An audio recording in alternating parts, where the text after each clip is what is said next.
Karen, thank you so much for that kind introduction, and my apologies at the very beginning there. I had to move the slides back through the sequence, so if someone saw slides flashing by, that's my fault, not Karen's. Hopefully we won't have any more problems.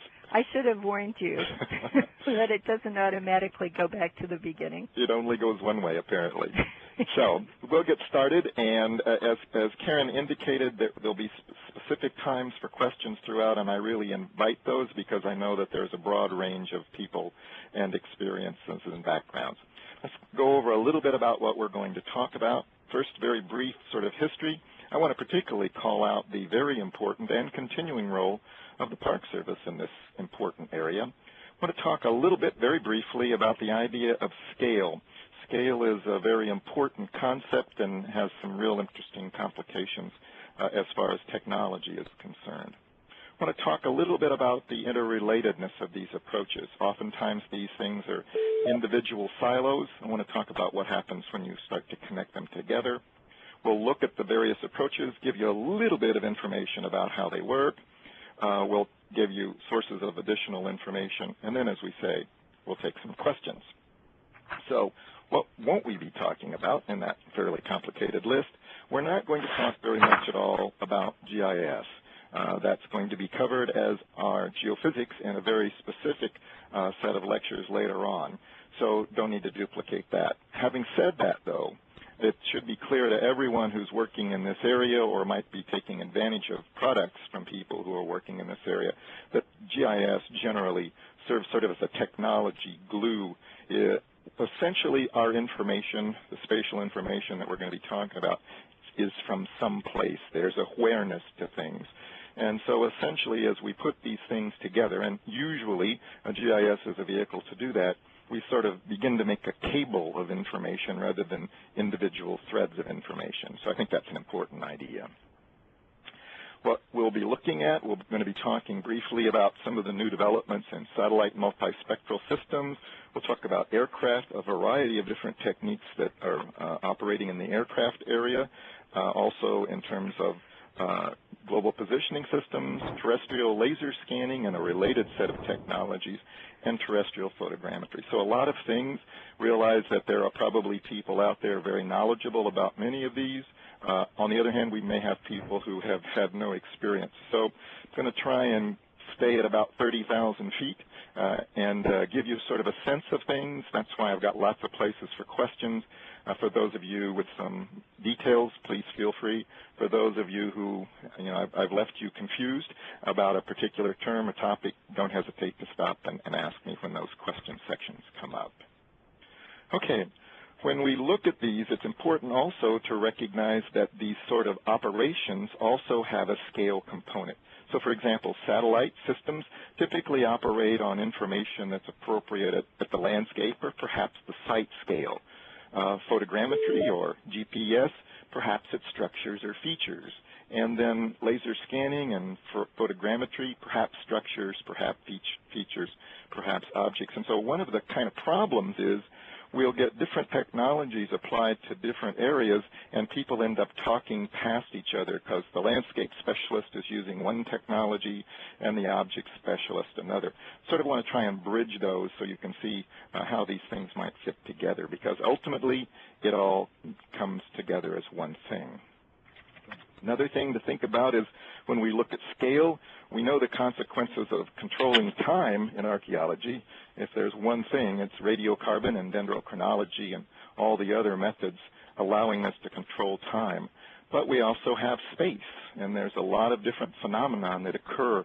So if you sort of put these together, one of the things that you realize is that a particular category of object may actually have the way it was manufactured or the way it was used is over relatively short periods of time, or taphonomy may be over long periods of time. So one of the things that we ought to think about as we talk about the technologies is what is the appropriate scale, both in the sense of the temporal units that we might be working with and what is the sense of the aerial units. So something to put in the back of your head as we go forward. So I want to talk then very briefly about some earlier National Park Service-based work. And for those of you who have been around as long as I have, you are very familiar with many of these reports. These are leading reports that were coming out of New Mexico and the Chaco Project, some of the earliest and really outstanding work that was done by the group down there that sort of set the tone, and everyone in the service should be very proud of the contributions that that group made very, very early on. That was a long time ago in a technology arena. Also, though, and many of you may be familiar with that group and some of you may not, but the remote sensing and GIS unit at the Denver Service Center, run by Maury Nyquist and Ralph Root, Susan Stitt, and others. We've lost both Maury and Ralph, unfortunately. We're doing some absolutely outstanding work very early on and contributed not only to archaeology but to the entire field in many important ways. Lots of other logos and groups there, and again, I can't shout out to everybody, but the activities of the Park Service, Midwestern Archaeological Center, their support for the geophysics training, and on and on. So all of you should be enormously proud of the contributions that were made and are continuing to be made in this area. And I want to come back to that issue because when we talk about these technologies, some of them are very simple, some of them are very complicated, and in many instances, an institutional approach is very important, and the Park Service has at least the potential to have the institutional heft to make these things happen. Okay, just call out some other things. A lot of different publications are out there. There are a lot of journals, a lot of other sources, and we can come back and talk about these and ways to find out more information about the sorts of things that I'm going to be talking about during the course of the further discussion. The other point that I want to make, though, is that it's very important not to think of is these individual technologies, and we all know that ecosystems are, it's not just one aspect. We can think about all of these in a term that I like, sort of the digital ecosystem, and so the health of one is important to the health of the other. So as we think about these, try and think about how these might fit together, and we'll give you some examples of how these technologies, when you start to connect them together, yield some pretty exciting results that a single technology applied to a single problem might not. Okay, so we sort of got to think about all of these, which is challenging to do in many instances. This is one slide just to kind of give you a sense that there's acquisition, there's storage, there's processing, there's presentation. There's a lot of things going on in this kind of movement of information through this system. And I want to just point out one little arrow at the bottom called archive. As we do these digital technologies, we really need to think about where's the data going and how are we going to hold on to it and so on. So just a thing to keep in the back of your mind as we continue. Okay, so very quickly then, that's what we're going to be talking about, sort of a sense of things. Any particular questions anybody want to bring forward now? And we'll have these, as I say, as we go through. I'm going to continue, but again, there'll be another chance, so please feel free to jump in and ask questions. I know it's a little challenging to do so with, you got to press the button and do all the things, but really interested because I know there's such a range of different kinds of backgrounds in the group. Okay, well, let's continue then. Sort of the first technology that we're going to be talking about, and many of these are going to be called out in more detail in lectures that continue, is this whole idea of satellite multispectral imagery. That was basically many of the approaches that the NPS group in New Mexico were looking at back in the late 70s, and there's other strategies out there. I just want to call this one out because I think it's such an interesting initiative. One of the things that was happening back in the 1960s and 1970s was the United States orbited what were called, or what are called, spy satellites. These are very interesting technologies, had to do all sorts of amazing things. They ejected the film from space and airplanes picked it up as it drifted to Earth. But what's particularly interesting is that we have these amazingly high-resolution images all around the world. So technology called Corona. And I just want to jump to show you an example. This is a corona image. It happens to be in the Near East. The thing sort of in the middle of the scene is a large tell. It's probably about 200 plus meters long. It's probably about 40 meters high, pretty substantial archaeological site, dates about 3,000 years ago. But you can see the white arrows perhaps. And if you look at the white arrows, you'll see these sort of shadow. They maybe look like they're stream beds or something like that. These are what are called holloways. And a holloway, it turns out, is the path where the people who lived at this site 3,000 years ago basically took their animals, goats, sheep, out to pasture, brought them back. There were agricultural fields in between. If you walk out there today, you can't see these. They're so shallow that they don't appear walking across the surface. And yet they are imminently visible in this imagery from 1969, which, by the way, is 2 meters in resolution from 1969. Well, we have a lot of modern high-resolution satellite images. So here's a satellite image of the same location. The arrows are pointing to the same places, and you can perhaps see these things. The point about all of this is that these images and these historic images in many instances capture a landscape that is no longer present, whether it's modern agricultural practices, whether it's the growth of urbanization and what have you. And we actually have these satellite images over the United States, but more importantly, we have an extensive archive of historic aerial photography. So something to think about and take advantage of as we look at some of the interesting satellite sources. By the way, if you are interested in gaining or gathering any of these images, they're available for the entire Near East, and shortly, within the next year or two, will be available for all of China, for example. So historic high-resolution satellite imagery of these areas. So that's one kind of satellite sources. Another kind is the sorts of multispectral systems. Now, back in the 70s, the system that most archaeologists used was called Landsat, and there are a number of articles using Landsat imagery. Landsat imagery is about 30 meters by 30 meters. You can sort of see the box on the left-hand side. Over the last decades, increasing high-resolution imagery has become available. Perhaps you can see the little red box. That's a satellite product called Iconos. Just last year, a new satellite was launched called Worldview 2. Perhaps you can see the little blue box. Worldview 2 has 50-centimeter resolution from space. It's basically limited by U.S. government policy. The actual resolution is higher than that, but they're not permitted to release it. And here's, we'll just take a quick look at what that looks like. In terms of both its spectral properties, a spectral property of a satellite is very important because it allows us to discriminate different types of surface features, different types of geological properties, different types of vegetation. So the Worldview has this very interesting what's called spectral resolution, but it's particularly interesting for archaeologists because of its spatial resolution. The kind of checkerboard picture is what Landsat sees when it looks at that particular football field. This image is what the Worldview 2 satellite sees. The point about all of this is the increased resolution, both spatially and spectrally, have some really fascinating applications to archaeology. Right now, to the best of my knowledge, there's only been one article that's been dealing with it, but I think we're going to see Worldview 2 having a potentially revolutionary effect on many archaeological landscape analyses. Here's just an example of the fact that Worldview 2 not only has very high spatial resolution, but it has very high spectral resolution. So, for example, here is a simulated color infrared image of the same location.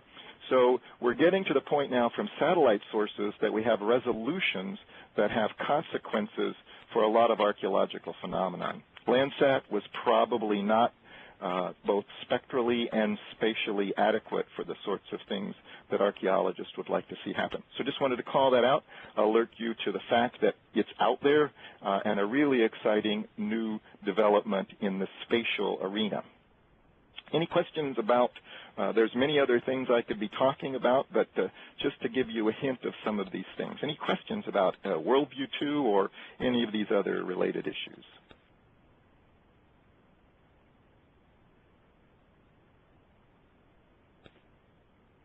Okay, and if you come back and go, wait a minute, I now have a question. I know how that is. It's usually as I walk out of the room that I go, oh, I should have asked a question. Please feel free to bring up one as we have another little break later on for questions. Okay, let's talk about another technology that's of significance for archaeology, and that's aerial photogrammetry.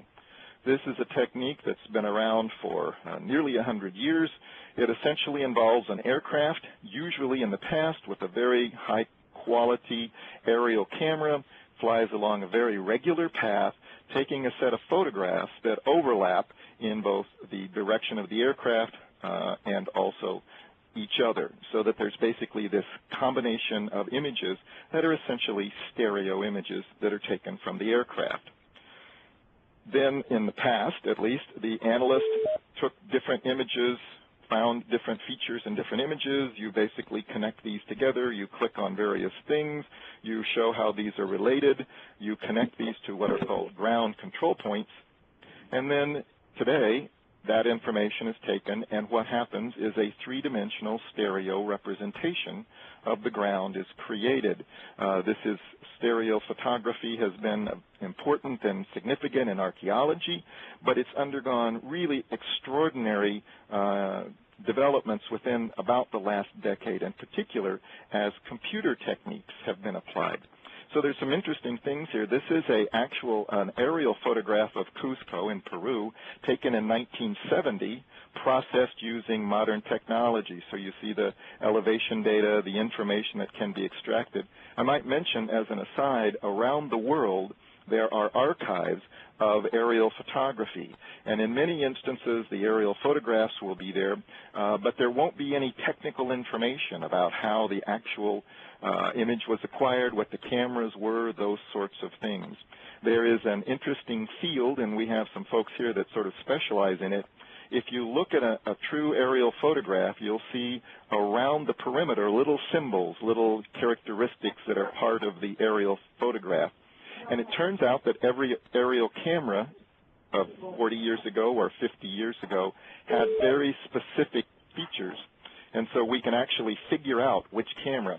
If you can figure out which camera, you put that information into the computer, and historic photographs can be processed as if they were taken today. So lots of interesting things going on with both modern photogrammetry and the use of new techniques to historic photographs from all around the world. This is an example of historic photography from the Bolivian Air Force in the late 1960s, looking at the site of Tiahuanaco, for example. Okay, so there's some other aerial approaches. I want to talk about these, and then we can sort of look at all of them as a group. So there's aerial photography. It's very important. Another important application, obviously, is all sorts of just standard photography, and most folks are familiar with the work of Lindbergh and his photography around the southwest. Photography from the air in archaeology was in the 1920s and 1930s is significant in Europe and has continued to be so. But things are changing. This, for example, is the application of a guy named Tommy Haley. Many of you may be familiar with him. And he has this powered parachute. So he's able to take images and photographs over archaeological sites that probably would not be possible with a standard fixed-wing aircraft. So aerial photography is becoming more accessible to archaeologists. Within the last 2 years alone, however, it's become even more accessible. This is an example of there's various terms. Some people call these things drones, but these are basically unmanned, unpiloted aerial devices. This is what's called a Sinistar orthocopter, and it allows the placement of a camera beneath it, and you're able then to fly over. In this particular case, the camera that's located on it is a very high-resolution thermal camera. There have been some really extraordinary improvements in thermal photography, and the particular camera here takes photographs in the 7.5 to 13 micrometer range, and you can sort of see in the lower right-hand scene some of the gross images over the particular location. Many of you may be familiar with this location. It is the Blue Jay site, which is south of Chaco Canyon. John Kantner and others, Jesse Casana, are working on the project. Here's some imagery. What basically you can do with these devices is you pre-program a GPS path for it. To the right, you can see those lines. That's the actual path that the device flies. In this particular case, it was set to fly at 70 meters. It flies back and forth in that pattern. The images can be automatically mosaiced, automatically created in their stereo form, and these are thermal images. And there were a large number of features, room blocks, possible Kiva features, and others that were evident in the thermal imagery. In this particular case, multiple flights, early in the morning, late at night, as the thermal properties of the location changed. I'm convinced that the application of thermal imaging, these are relatively inexpensive, a few $1,000s, and the unmanned vehicles are going to revolutionize how we approach many archaeological problems. And it's a very, very exciting development indeed as we see these different techniques of automatic processing with unmanned vehicles with improvements in thermography all coming together. Really exciting things for archaeology, I believe. Another very important development in archaeology, and again we'll come back and ask for questions on all of it, is the application of LiDAR. And again, many of you may be familiar with LiDAR, but essentially a LiDAR instrument is in an aircraft. It fires a laser beam down. The location of the aircraft is controlled very precisely by survey-grade GPS instruments. The measurement of the movement of the beam is very precise, and so we can get elevation information from LiDAR that's very, very accurate and very, very dense. Oftentimes, many observations per square meters under certain circumstances, and very good detection of elevation changes. This is just an example of what is in fact relatively low-resolution LiDAR data, in this case over our particular campus, just to give you a sense of the number of data points that a LiDAR point cloud can observe. And here's some examples, some archaeological examples from the application of LiDAR. I want to make a couple of interesting points here. Many archaeological studies are taking advantage of the fact that there is freely available LiDAR throughout the United States, part of USGS's National Elevation Data Set work and others.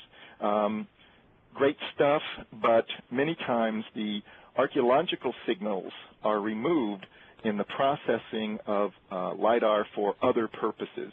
So if you're at all interested in LiDAR, strongly urge you to look into the various strategies for processing, various strategies for acquisition, particularly for large-scale features. And one of the things we're finding out with LiDAR is that we have been site-focused in many of our activities, but in fact, entire areas may be modified in various ways that were too subtle to see as we walked across the surface of the ground. So LiDAR is a very exciting development, some technical challenges in it, but something that I think we all may want to be thinking about as the real value in archaeological investigations. So talked a little bit about thermography, talked a little bit about LiDAR, talked about photogrammetry. Do we have any questions or any comments? Fred, I wanted to ask just one question. This is Karen. Yes.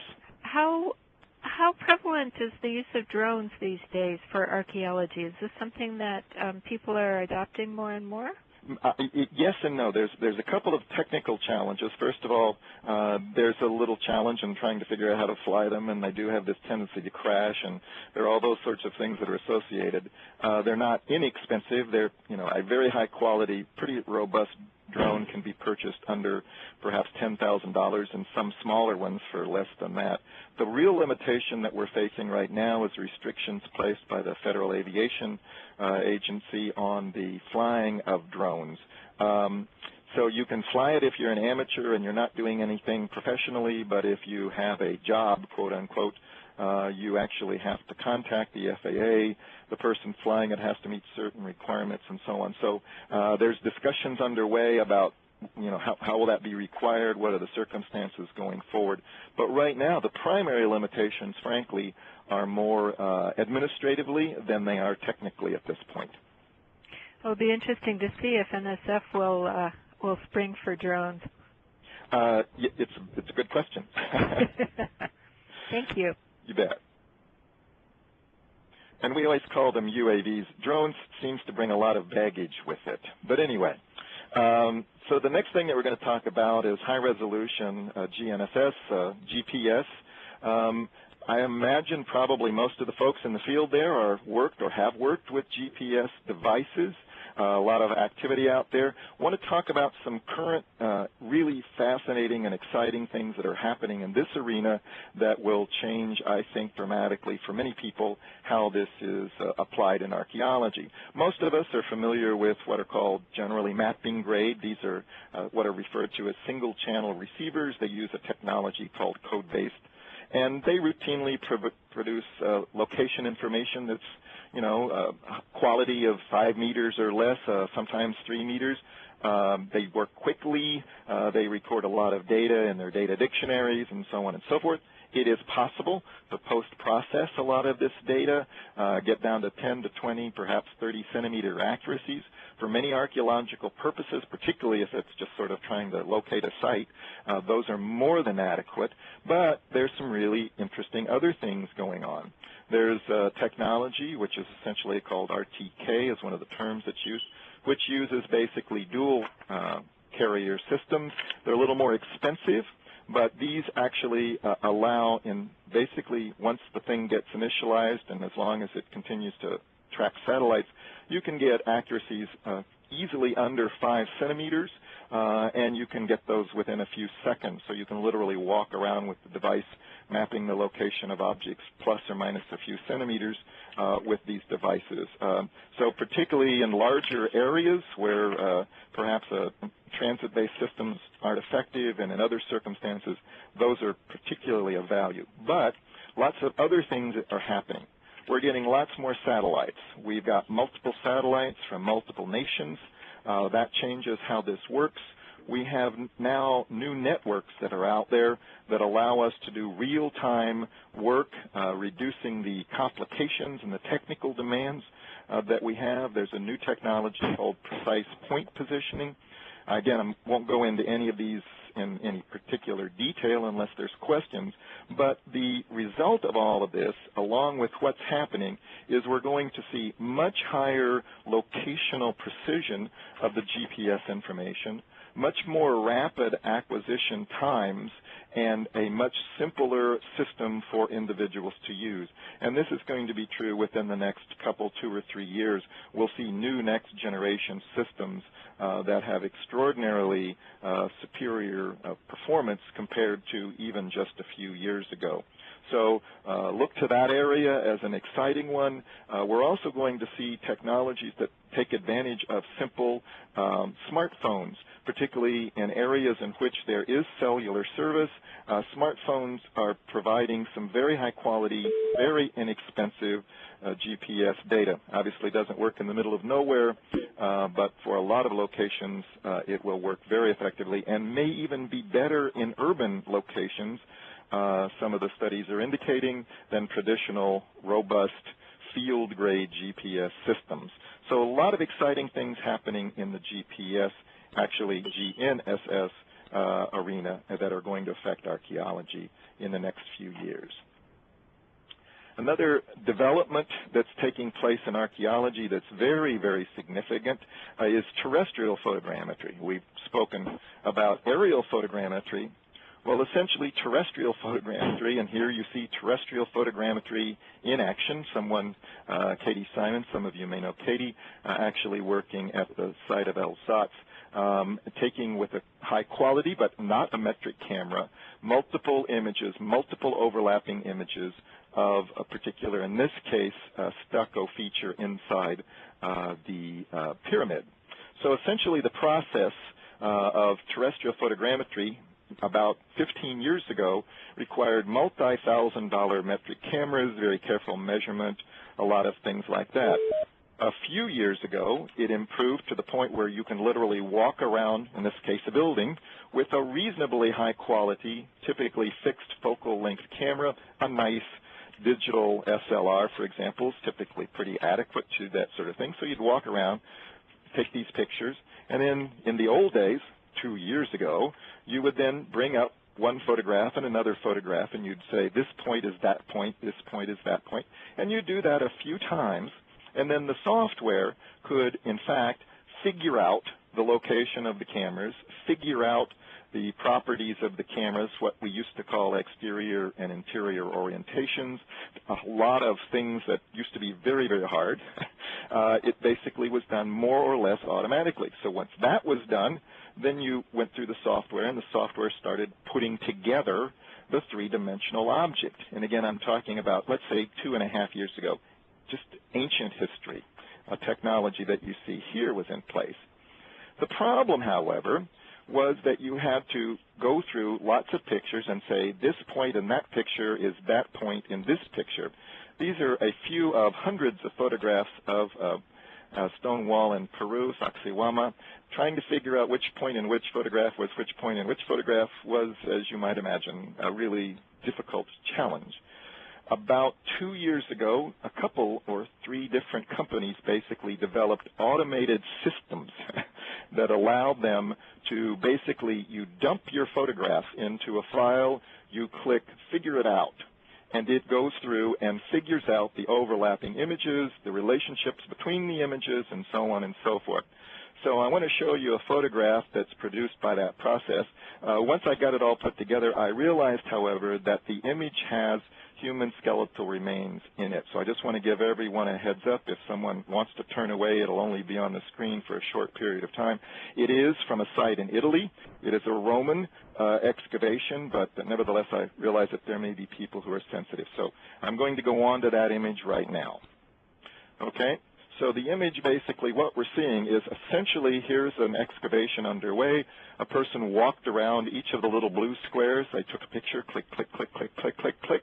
They take the pictures, they put it in a folder, they press go, and basically the results that you see on the right-hand side, a true three-dimensional image representation of the particular set of data.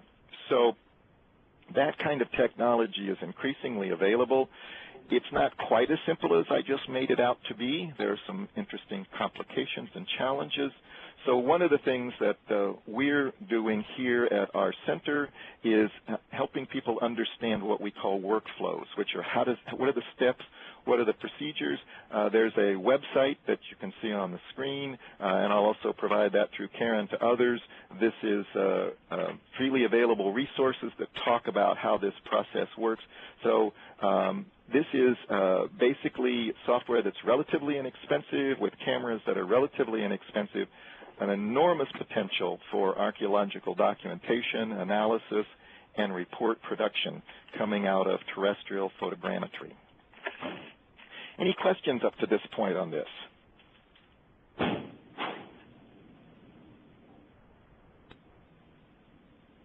Brad, this is Dan Bond.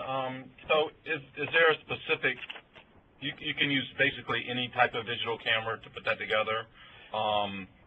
Is there a requirement for like number of pixels or anything like that? A couple of basic factors that are useful. First of all, in general, you should have, it can work in other situations, but you're going to get the best results with a fixed focal length system. So a lot of automatic cameras automatically zoom and so on and so forth. That introduces complications. They can be dealt with. In general, not always, but in general, more is better. It's true in many things in life, budgets, for example. And so larger pixels will typically allow improved resolution. What we normally suggest is that while you can do this with a phone camera, and some of those are actually not so bad, the classic digital SLR, you know, the upperish end Nikons, the 500, 600, and so on, Canons and others with your standard fixed length focal length lens will give you over the long run the best results. Doug, this is John Norrell. How are you? Oh, John, hi. Question. Can you apply these technologies to photographing artifacts that might be then I know you've done that quite a while ago, but do these technologies have any bearing on that? Yes. As a matter of fact, one of the things, and I'm going to move ahead, in the next section we're going to talk about the technology terrestrial laser scanning, though it's not always lasers. And then we've got a discussion about how do you choose. Is it better, for example, to use one versus the other? What are the strengths? And so let me bring that up at that point and then maybe revisit this question at that point. Hey, this is Jason. I'm wondering what kind of software you're using for the photograph orientation. There's a number of ones that are out there, but there's a particular PhotoScan, which is a company out of Russia that makes probably one of the best. There are a couple of others, and you can get huge fights when you get people who work in this area about whether product A or product B. We have been very pleased with it. There's a Photo Modeler. There's some others. The interesting thing, at least for people who are working in universities, is it's $49 for the standard license. So it's an inexpensive way, at least, to decide whether you want to use this stuff or not. Unfortunately, their professional version, which gives you some more functions and capabilities, a little bit more pricey than that. But and there are others. There are some open source solutions that are out there, and this is a growing area.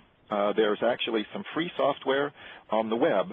Both Autodesk and Microsoft have web-based solutions that do a lot of the things, not all of them, that I just talked about. So there's a lot of different possible directions, and this is a very rapidly growing and changing field, as you might imagine. Any more questions? And again, we can revisit this. I'm going to compare and contrast, if you will, terrestrial photogrammetry to the next topic, which is terrestrial laser scanning. And I've got laser in quotes because there's actually a wide range of methods that are used, from coherent light to a number of different others. I don't need to go into the details, but sort of the general term laser scanning seems to have caught on. So many of you may be familiar with it, but let me just sort of give a brief introduction. Here's some examples of some different types of devices. Physically, they typically look like a relatively large camera on a tripod. Not all of them. There's different ways that they work, but you can sort of get a sense of different ones that are out here. So basically what happens is essentially the device creates what looks like a photograph, or might look like a photograph, but in fact is a very high count of typically millions, sometimes billions of XYZ RGB values. So how is that in fact done? Again, different techniques are used, but in general, particularly for true laser scanners, the laser scanner in this particular image is down at the front of the screen. You can sort of see what looks like a very bright light. Well, actually what that is the laser beam illuminating the surfaces that it strikes. So in this case, it's a building, and so you can see the brightness of the surface is the intensity of the laser return back to the instrument. You can see that there's that red arrow pointing to the tree in front, and you'll see the red arrow in the back. That's actually a data shadow. Where it's black on the building, there is no data, literally, because the laser beam hit the tree. What that means is, in order to get an object completely, you have to move your laser or move the object. So if the object's movable, might be on a turntable, it might rotate. Obviously, you don't rotate large buildings. So then what you have to do is start moving the device around. So there's a lot of interesting sort of challenges physically to do laser scanning in many instances. The same issue, by the way, is true in photogrammetry, but frankly, the camera's not as hard to move around as a device on a tripod is. You get your data. It's true 3D data. You bring it into software. You exit out. You edit. You remove points you don't want. You fiddle with it in a number of different sorts of ways, and there is a substantial amount of processing of these data after they're actually acquired. Acquisition is oftentimes sort of the classic iceberg effect. You just see the acquisition, but lots of stuff is happening in the lab. And here, for example, is partially completed. Each of those different colors is a different scan. So a building like this might take 20, 30, 40 different scans. And then if you looked at it, you wouldn't see that it doesn't have a top.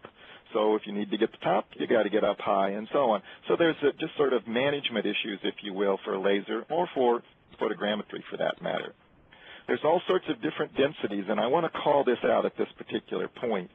You can see here the data, basically there's a point every 2 centimeters to the one side, 1 centimeter, and 5 millimeters. As the density of the data increases, the scan time increases, file size increases. This, by the way, is about a 6 or 7 year old data set. The scanner was very slow. They're way faster. But here's the point that we're finding out. Many people who are deciding to use laser scanning, quote unquote, will contract out the scanning with a commercial provider of that service. Understandably, the commercial provider is interested in getting the amount of data, but no more than the client needs for a particular requirement. So they have a sort of an understanding of what that might be. So in other words, what are you trying to get at? What we've been finding, at least in archaeological research purposes, is a much higher density acquisition is providing insights into structural features, to objects, and so on and so forth, that would not be true if you were acquiring data, let's say a traditional data density. So the only thing that I want to mention here is if you're thinking about moving in this direction, do think about a lot of technical factors and that you may have different requirements than, quote, traditional, close quote, data acquisition might involve. And again, be happy to talk more to that a little bit later. There's a lot going on, the steps that are necessary for this to work. I've called out this particular website. It's called guides.archaeologydataservice.ac.uk. This is the Archaeology Data Service at York University. They have a wonderful set of guides on what are the questions you need to think about, what are the steps you have to go through, what is the information that needs to be required. So if you're thinking about getting involved in this area, it's also true they have guides for photogrammetry, for LiDAR, for GIS, for a variety of different techniques. Strongly urge you, if you're not familiar with the Guides to Good Practice, they're called, to take advantage of those. They've got some wonderful resources there. Here's the kind of data that you have to record, the kind of metadata when you're doing this sort of thing, and we can talk more about that if you're interested. So before I ask for some questions, I want to sort of speak to a sort of question that's out there, and we have a lot of, particularly after people have had a couple of beverages at the end of the meeting, fist fights often break out between the scanners and the photogrammetry people. And if you're just out there going like, I don't really care, I just want to get my work done. So let's talk a little bit about some pluses and minuses of these different approaches to both objects and to documenting structures, features, things like that. Well, we won't go into this in a lot of detail. There's a lot of steps in this whole what we call the 3D data pipeline. You can enter it from a number of different directions with a number of different instruments. Here's just something that I want to show you. If you look at your data sets, one of the classic ways that people compare a data set from instrument A to instrument B is the difference to which the measurements, in other words, you lay the report, the document, as it were, from instrument A over instrument B, and you see how different they are. But one of the things that you need to be aware of is that sometimes there's features within the data that's not simply three-dimensional, but patterns and structures. So one of the things that, and again, I'm not going to go into a lot of detail here, but you can see in these two images alone that the level of detail on the left is quite different for the particular features that people are interested in. And we can talk more about that. I'll be happy to answer some questions about that. Here's another difference between these sorts of systems. The object on the right is from a, quote, laser. It actually isn't a laser scanner, but the one from the right is from photogrammetry. This particular object is very uniform in its surface. There's not a lot of complexity in features or in colors or in patterns. That's a very challenging data acquisition situation, for example, for photogrammetry. So it may be that under certain circumstances, the material surfaces either encourage or discourage one of these different two techniques. For example, and this is a recent, very recent article in the Journal of Archaeological Science, which talks about a comparison of these two techniques for a particular circumstance. So increasingly, we're starting to get substantive comparisons. When it works, when it doesn't work, those sorts of things. the takeaway is not that one is good and one is bad. That's not it at all. The takeaway needs to be under what circumstances, what are your requirements, what are your objectives, what are you going to be doing, these sorts of things. And again, we can go into this in more detail. So it's basically match the right tool with the right objective. Having said all of that, the one tremendous strength of terrestrial photogrammetry is its relatively low cost. And so, it fits in almost all archaeological budgets. So that may be the winning fact. On the other hand, it depends upon where you're trying to get to and what you're trying to do. And you'll notice at the bottom in terms of project goals, our basic takeaway, if metric precision is critical, you're probably tipped towards scanning. Okay? If visualization of the product is your primary goal, you're tipping towards photogrammetry, but it's actually much more complicated than that. So there's a lot more things we could say. I'm going to jump that. Anybody, again here, I don't want to start a fist fight out there in the audience, but any questions about these sorts of two ideas?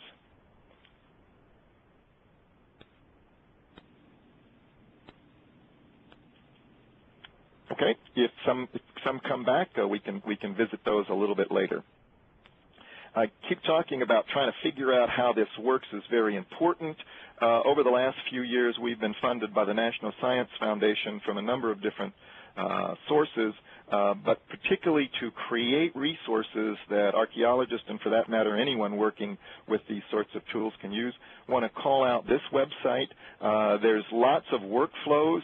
I don't know if you've faced any of these before, but you get the manual for an instrument, and it says, if you're in menu option 3, consider A or B. And you're going like, I don't even know if I should be in menu option 3. What's the workflow is the term that we use. So we have done a lot of that with these, providing information that you may find useful.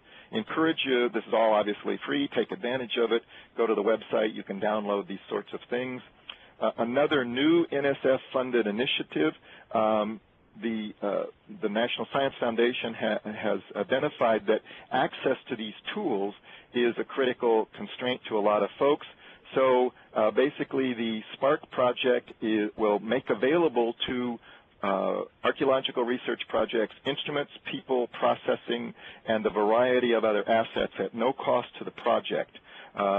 There's a way to apply, there's a review board, and so on and so forth. So if you have research projects that you think may take advantage of these technologies, these can be made available on a competitive basis to projects at no cost to the project whatsoever. So just call that out to your attention.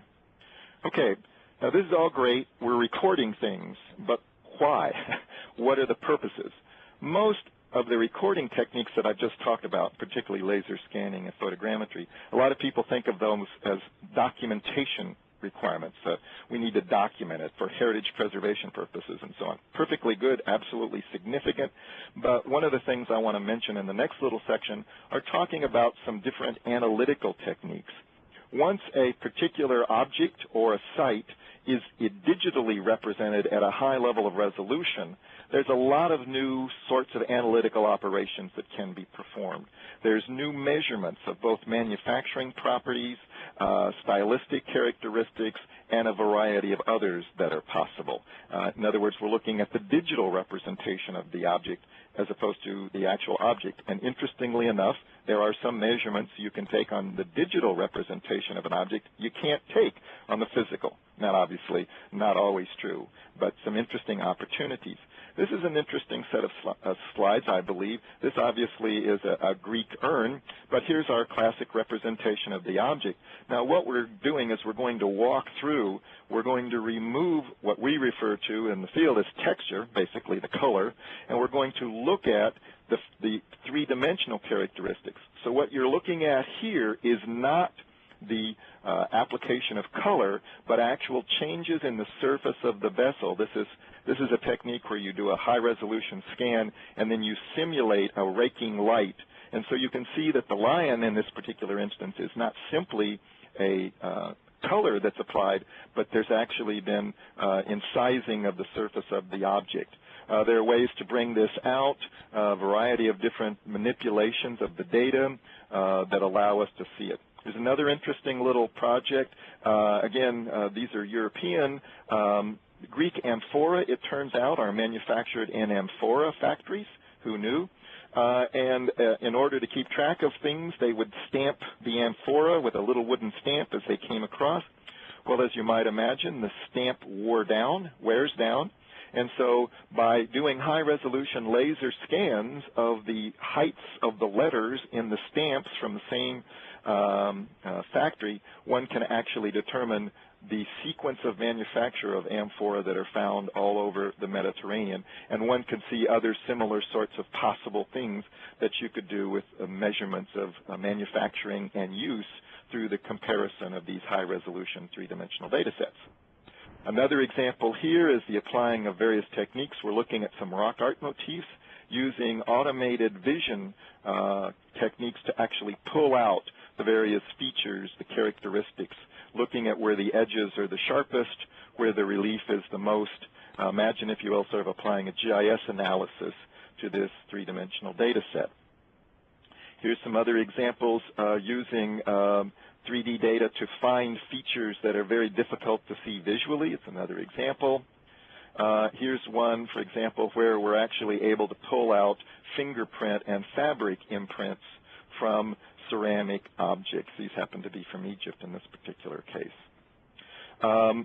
We all know about rollouts. We all know about the various ways to represent stylistic elements. What you're seeing here essentially is taking the three-dimensional object, applying certain vision recognition techniques to automatically discover the various incisings, the various changes and what have you, and then those become themselves a three-dimensional data set. So rather than looking at a two-dimensional representation of a three-dimensional stylistic element, we can actually make analytical analyses of the three-dimensional representations of these stylistic elements. And then this is an image we'll show you. Perhaps we get a chance later. We can't really run a video in the PowerPoint, but we'll show you how you can look at manufacturing features as you manipulate an object in these systems. So the point here is that not only are these techniques appropriate and useful for documentation and recordation for heritage management purposes, but there is a growing and exciting new analytical community that's growing as we use these digital data. Just one point of interest. We all, I don't know, many of you may be familiar with back in the day when we all tried to do stylistic analysis of ceramics by, measuring this little, the whirl and all that sort of thing. Well, one of the things that we're finding out now is that if we have three-dimensional scans of ceramic motifs of a variety of large quantity, we can actually use automated vision techniques to discover relationships and similarities. Some very interesting work going on there. But let me stop and see if there are any questions that people might be interested in. Fred is down the road. Are they applying these technologies to lithic analysis? Yes, the thing that, again, there's a lot of different things going on. Lithics present a particular challenge to a lot of scanning techniques for technical reasons that I won't go into right now, and it really depends upon what people are trying to accomplish, whether a two-dimensional representation or a three-dimensional representation is really an effective one. It's a challenging area. And there's much work to be done. Let me just put it at that without going into, I could spend a couple hours talking about that right now.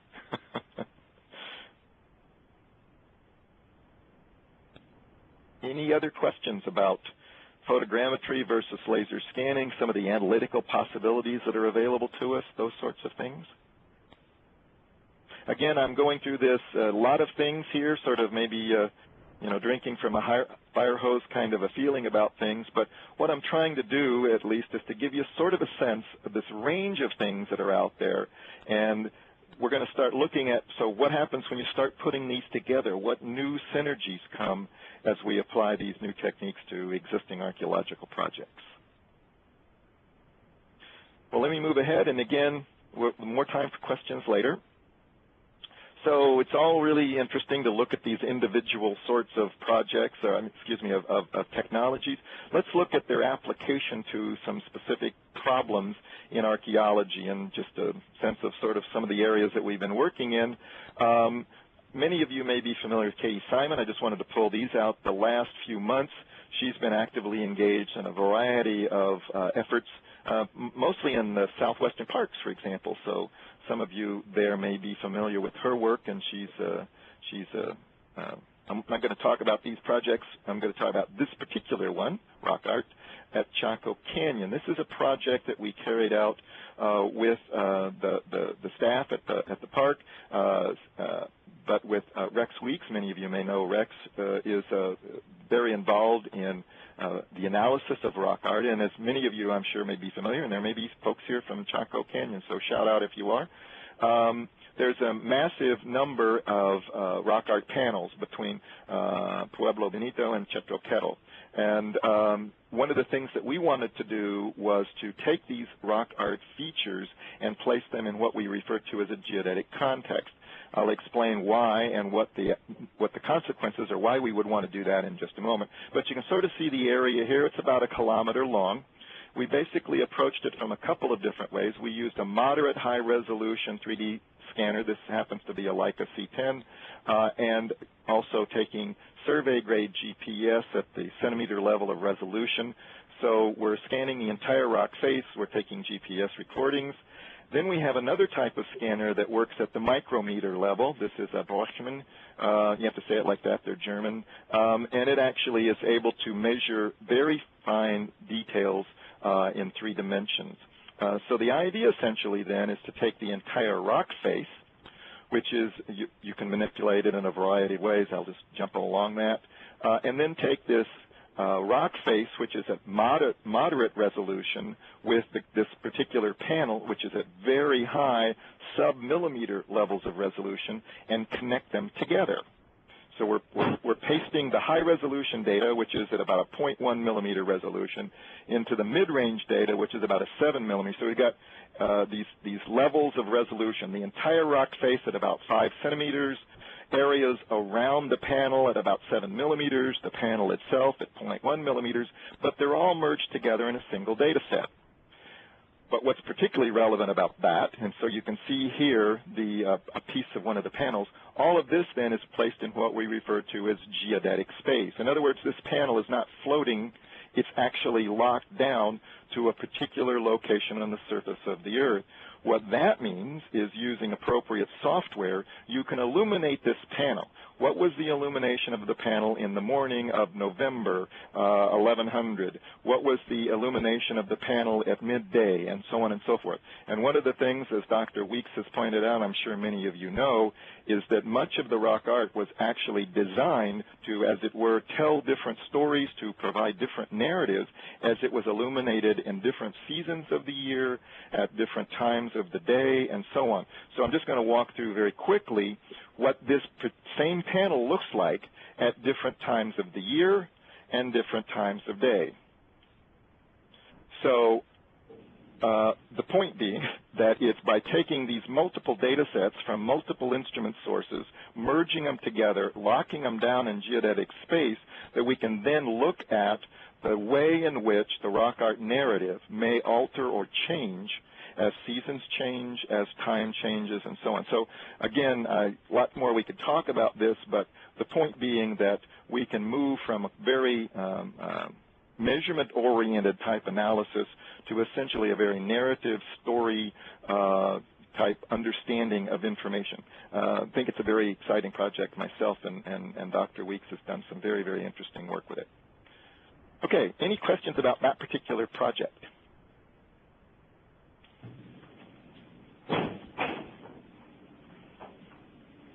One of our points about many of these technologies is that data, much archaeological data, tends to kind of float in 3-dimensional space. And by locking information down very precisely so that different pieces can be connected together, there's oftentimes some very interesting questions that can be looked at that couldn't be if you're just, as it were, data floating.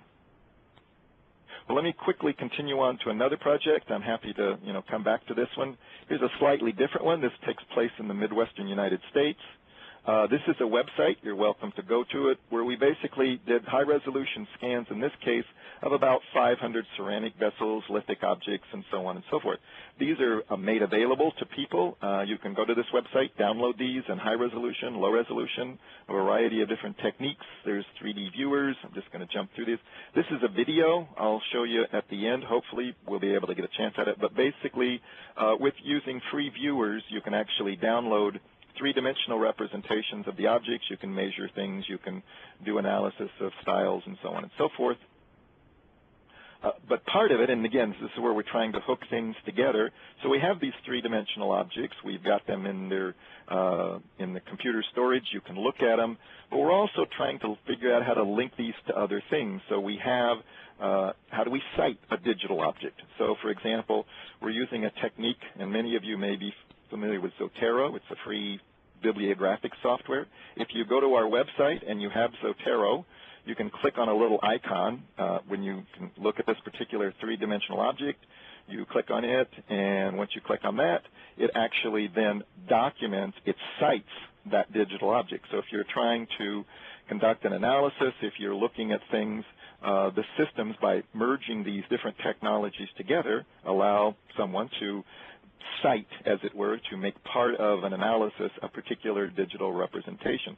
We think that's another important part of this whole process. It's not just data out there, it's filling it in, it's connecting it, it's finding patterns and structures. Another piece of the puzzle is moving these digital objects from one venue to another venue. So in the left, you see the digital object in this online museum, quote unquote. In the right, you see exactly the same object that it's been moved into the Google 3D warehouse. So there are different representations in different places. The other thing is that these digital objects need to be reused. In the upper left, you can see a three-dimensional, a visualization, computer visualization of an archaeological site, and suppose that we want to introduce this particular object. There it is. You basically can drop and drag these three-dimensional objects. So what that allows us to do, just like you can take a citation of a paragraph out of someone else's archaeological report, put it in your report and comment about it, you can now take a digital object and move it and report, deal with it, and so on and so forth. So a lot of interesting things going on with this digital reuse. As an aside, I want to mention something, particularly in the colonial areas of the world, but in other places as well. The digital representations present the possibility for people obtaining commercial benefits of traditional communities' work. We think it's very important that not happen, that these communities have the authorship. And we can talk about how that's dealt with, some very interesting strategies there. Just make one thing here. These are some digital objects, for example, in the Comanche National Museum. So some interesting directions and those sorts of things.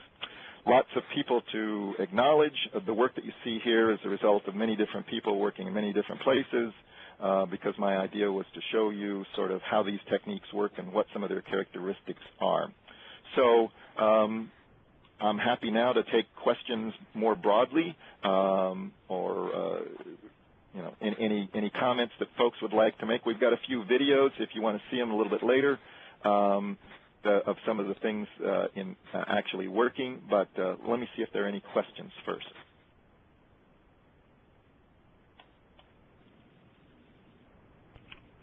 Fred, this is Stan Vaughn. Yes. So we're starting to have a conversation about sensitive site material and all of this, free information that's available on the web, and whether or not it's LiDAR or whether it's satellite images, whether it's Google Earth or whatever. Do you have anything to comment on about how we might do a better job of protecting our sensitive site locational information in the new digital world, I guess?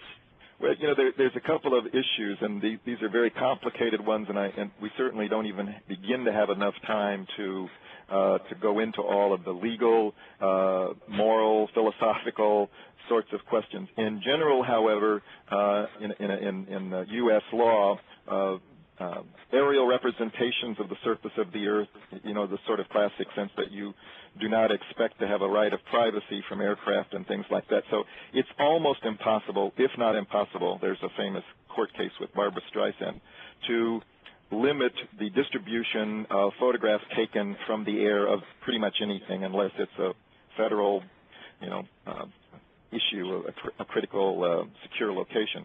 So there's sort of a body of law. There's a number of other questions that are relevant that have to deal with actually how you go about doing it, those sorts of things. I know this is not a good answer to what's a very complicated question, but there are many.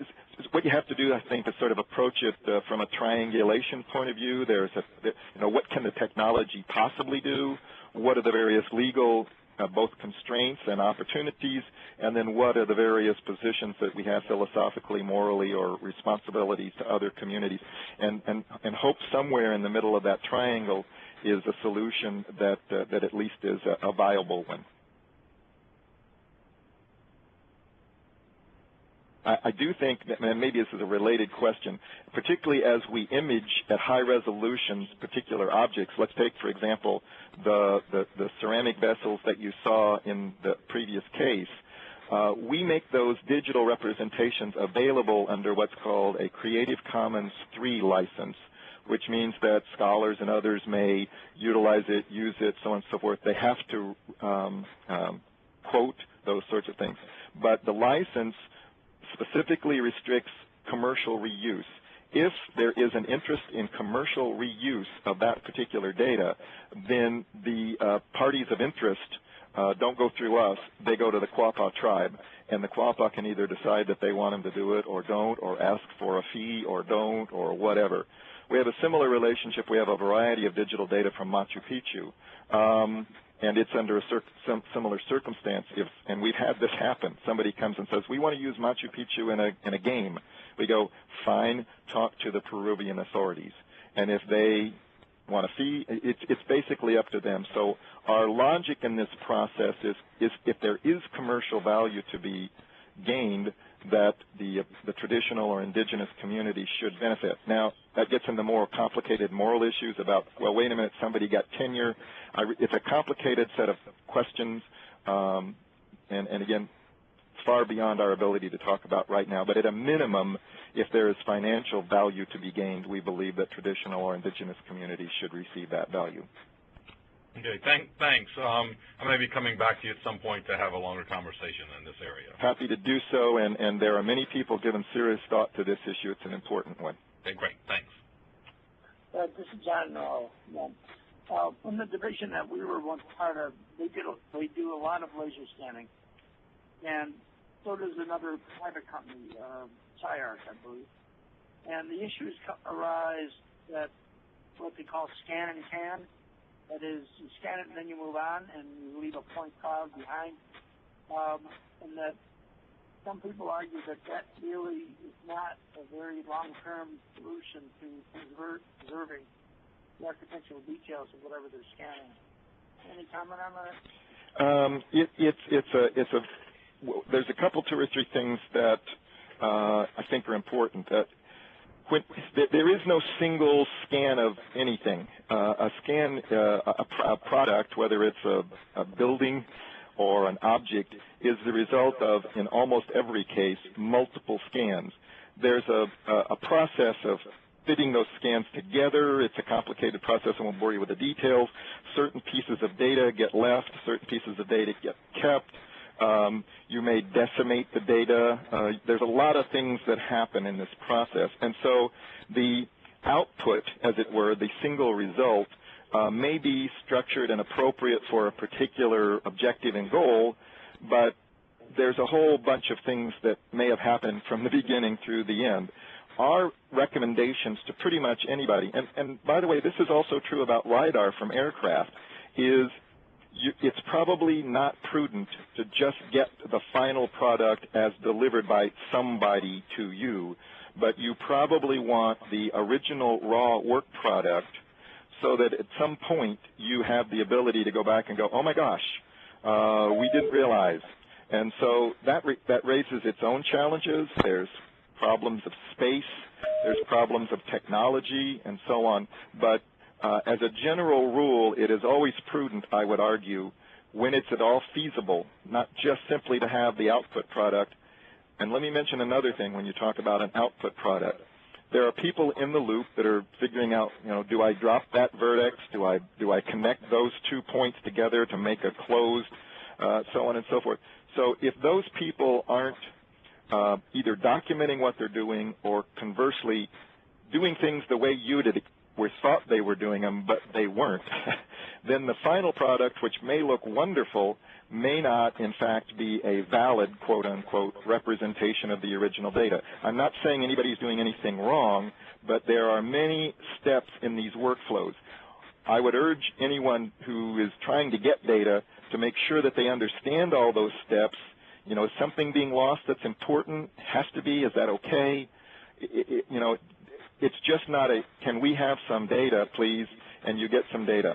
And again, I know you know that, and you guys, anyone who's actually working in this field, but you should really educate yourself, even as a consumer, to make sure that particularly when you're spending public money, that the products that you're getting are what you thought you were getting. We unfortunately have many instances where that's not always the case, and it's not always clear who's at fault. But at the end of the day, if you don't get what you really need, then that's an unfortunate situation.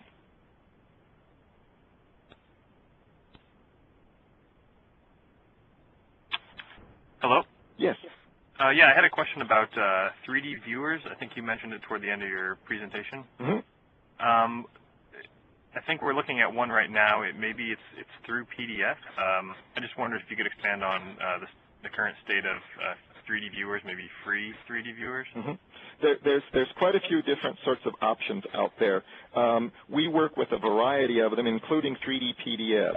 3D PDFs have a number of pluses. The viewer's free, so on and so forth. It has some limits, the number of vertices that it can support, some factors of that have to do with you may have to decimate different data sets and so on and so forth. The short answer is that a 3D PDF is really good when the texture is the important, that is to say the color patterns, the visual elements, not so much when the actual three-dimensional properties of the object are essential. And I'm kind of waffling there, that gets complicated.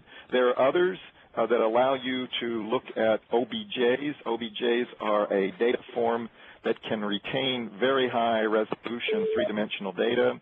So there's a wide range, and I think the key would have to be what's the purpose, what's the objective. And for example, in our project that you saw there, we produce VRML, Adobe 3D PDFs, high-resolution OBJs, and low-resolution OBJs, because all of those different formats serve different purposes. And there's a little bit of a trick with the 3D PDF. Adobe's given up controlling the production of them. They now sold all their software to another company. It's the classic, isn't the computer industry wonderful kind of problem that you're facing, but it is a viable option, I believe, depending upon circumstance. Would you have any recommendations for the OBJ viewers? A lot of it depends upon what you're trying to do. There are some very simple, just viewers. There are 2 or 3 different freeware products that actually allow you to do a great deal of measurements on those 3D OBJs. As a matter of fact, and we can go offline, or you can drop me an email. I could suggest some of these. So you can actually there are 3D viewer products that, for example, have calipers. And you can actually measure things and so on and so forth. So it depends upon what you're trying to accomplish with that. Is it just viewing, quote unquote, or is it actual digital analysis? Different products do different sorts of things. All right, thanks. Maybe I'll contact you after this. Yeah, I'd be happy to assist you in whatever way we can. Thank you. Yeah.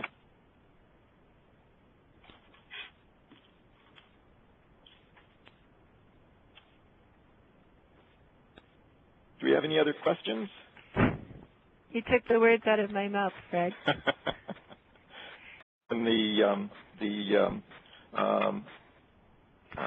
temple, this is just a quick 3D view of the particular data that she produced. This is actually stucco, and if it was exposed, it would immediately deteriorate. This is just an image that we put together to let everybody realize that what looks like a 2-dimensional data set is actually a 3-dimensional data set. Those are the actual mullions in the window. This is the 3D PDF viewer in action. So if you, and many different groups are using this, for example, the Comanche National Museum uses a similar technique. You can literally download the 3D PDF, and what you see here are all functions that the free 3D PDF viewer permits you to do. So it's a really easy and simple way to make a lot of basic measurements and manipulations available to people. So, and it sort of, that partly answers one of the earlier questions.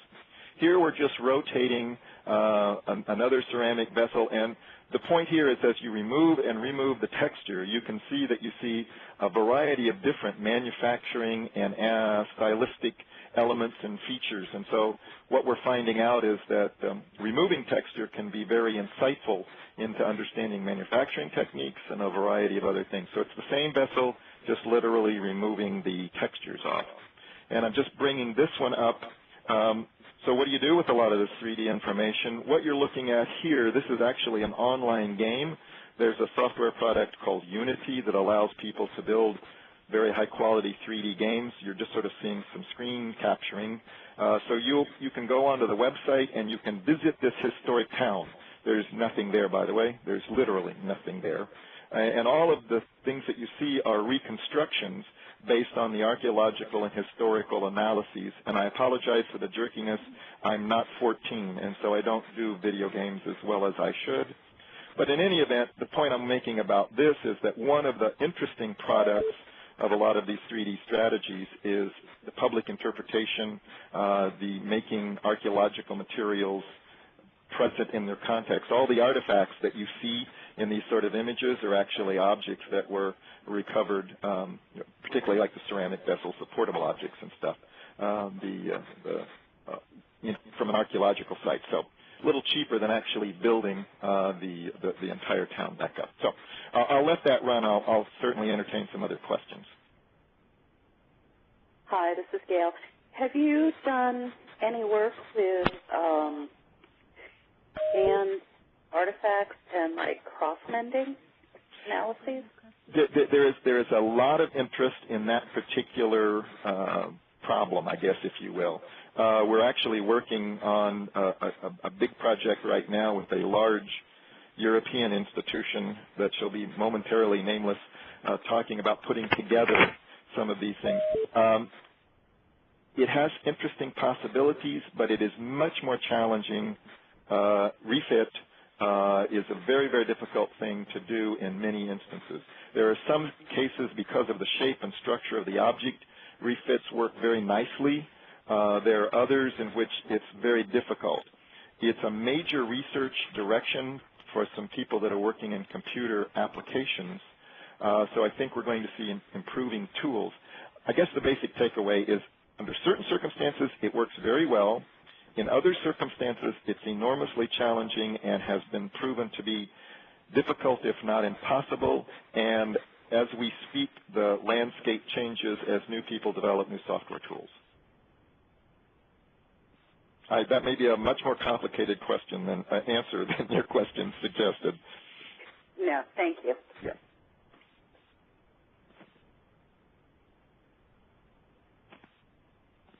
Do we have any more questions this afternoon? Any more questions for Fred?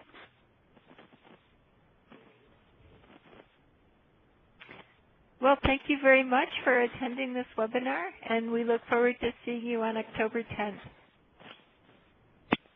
Thank you all.